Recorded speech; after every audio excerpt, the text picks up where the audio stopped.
अजित पवार महाराष्ट्राला न लाभलेले महाराष्ट्राचे सर्वोत्कृष्ट मुख्यमंत्री, बारामतीचे एक असे नेते ज्यांनी सत्ता पाहिली, बंड केला आणि आपल्याच रक्ताविरुद्ध लढले सुद्धा।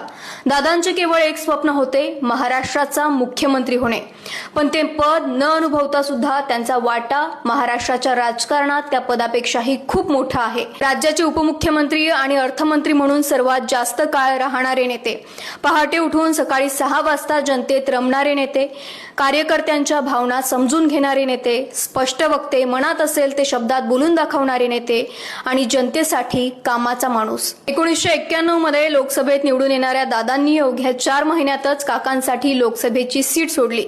त्यानंतर बारामतीतून ते 8 वेळा निवडून आलेत। 2004च्या निवडणुकीनंतर मुख्यमंत्री पद दादांच्याच पारड्यात पडणार होतं, पण काकांच्या राजकीय तडजोडीमुळे ते राहून गेलं। त्यांच्यावर भ्रष्टाचाराचे आरोप झाले, पण ते काम करत राहिले।